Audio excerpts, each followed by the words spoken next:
Hi everyone, this is Jeff Long, your head golf professional. On behalf of our Rules and Handicap Committee, we've put together a series of short videos on some of the most common rules scenarios that you might encounter during a round at the Toronto Hunt. If there's anything that you would like to have covered in a future episode, please send an email to me at jeff@torontohunt.com. Thank you. Here on the first hole, the most likely outcome of a sliced tee shot is a ball that crosses over the margin of the penalty area into Lake Ontario.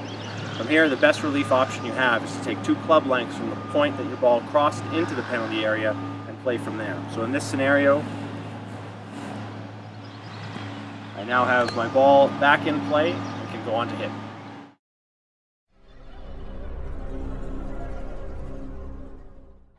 Here we are on the third hole at the Toronto Hunt. I've now just sliced my ball into the trees on the right-hand side of the hole. At this point, I'm not sure if my ball is lost or not. So I have an option of declaring a provisional and playing a ball from the tee. A second scenario would be if you hit your tee shot and you believe you will find your ball. After looking for my ball for 3 minutes, I couldn't find it. So now I have an option of going back to the tee and playing the third shot under the rule of stroke and distance. I also now have another option under local rule E5. This gives me the ability to take my ball from the point where I believe I've lost it, mark the distance that I have to the hole. So in this case, I'm 65 yards from the hole. I can now walk between this point and the edge of the fairway and take 2 club lengths into the fairway and play a ball anywhere between those 2 areas and going back as far as I'd like. However, if you're in a scenario where there isn't an edge of the fairway for you to drop from, the best thing to do is estimate the line using the edge of the fairway closest to you and take 2 club lengths in from that point.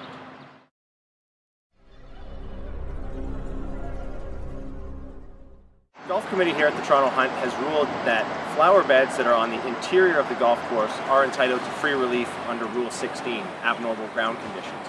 Here, my golf ball is in a position in an interior flower bed that I would be entitled to free relief from. Alright, now I'll show you how you take relief under the interior flower bed ruling.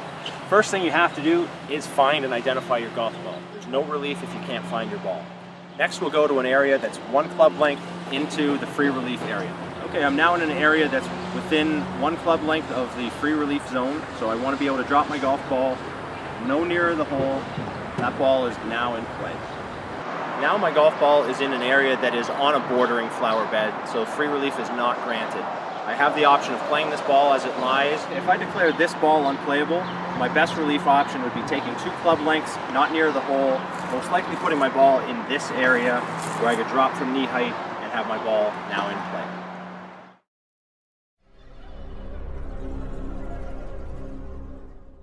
I've now hit my ball into the pond here on the 5th hole. I always have the following 3 relief options. Number 1, I can go back and replay my shot from the previous spot. Number 2 would be take the point where my ball crossed into the hazard or the penalty area and take 2 club lengths of relief with 1 penalty stroke. The third option would be taking the point where the ball crossed the hazard and keep the line of the flag in play and go back on that line as far as I like. Those are your 3 relief options from a ball in a penalty area.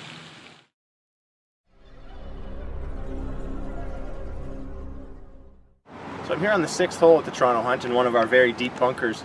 Under the rules of golf, I'm entitled to relief from a ball that's unplayable in a bunker. I have the following scenarios that keep the ball inside the bunker and only cost me 1 stroke. Those options are to take 2 club lengths, not near the hole, but again, maintaining that the ball stays in the bunker. The second option is back of the line relief, where I can take the point where my ball is and the flagstick and work my way back as far as I like, again, with the ball in the bunker. The third option I have is to replay the shot from the previous position, which may be a tee shot and it may be outside of the bunker. And that's a 1-stroke penalty. And new for 2019, we do have an option under a 2-stroke penalty to take the ball all the way out of the bunker on the back of the line relief, where I keep the point of the ball and the flagstick in line and go as far back out of the bunker as I like.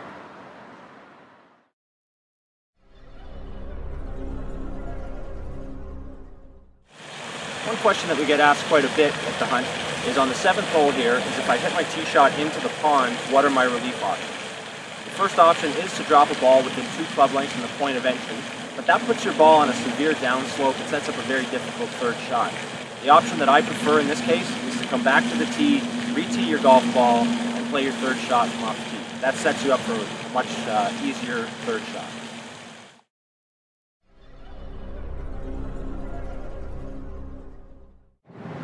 Alright, I'm here on the 7th hole and I've just pushed my tee shot into the right trees. I assumed I would find my golf ball, so therefore I didn't hit a provisional. I've looked for it for 3 minutes and now I can't find my ball, so it is declared lost. I do have a couple of options. Number one is to walk back to the tee and play my third shot under stroke and distance rule.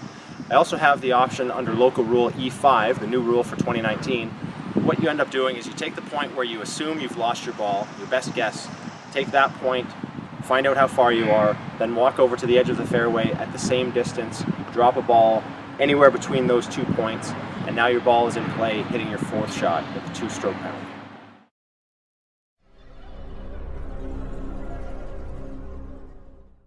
I'm here on the 8th hole. My ball has come up against the protective fencing here. In this scenario, I am entitled to free relief. What I have to do is establish a point where the fence no longer interferes with my stance or my swing. So in this case, I want to be able to take the drop not nearer to the hole, but a scenario where I have a full relief from that netting. So in this case, that ball is now in play.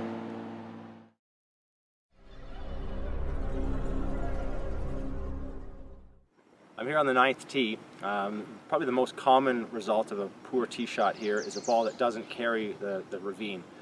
In that scenario, your options are, one is to go to the drop zone on the back of the red tee box. Number two would be to replay your third shot off of the tee, or you could take the ball at the point that it crossed into the penalty area and take 2 club lengths. In this scenario, that's not a very good option. Most commonly, players will use option 2 of re-teeing a ball or going to the drop zone and play from there. Hi everyone, this is Jeff Long here. Today I'd like to talk about a new local rule that will be in play during the 2021 golf season. We now have a local rule at the Toronto Hunt on hole number 9 that states, if you hit your tee shot into a red penalty area along the right side of the 9th hole, you may declare a provisional, either from the drop zone or from the area you previously teed off from. Should you find your original ball, you may play it without penalty. However, if your original ball cannot be found, your provisional ball will now be in play and you'll be playing your fourth shot into the green.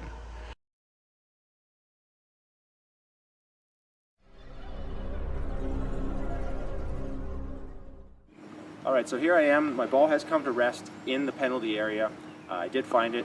I have the ability now to play the ball as it lies. I am able to ground my club in a penalty area, and I can remove loose impediments such as leaves and twigs.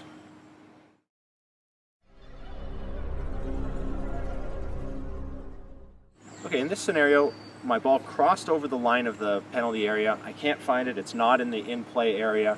So I know that the ball crossed at this point. I am entitled to take 2 club lengths of relief with 1-stroke penalty, and I'll be able to drop my ball in this area here. For more information on this or any other rules of golf, please speak with a member of your professional staff. Thanks so much.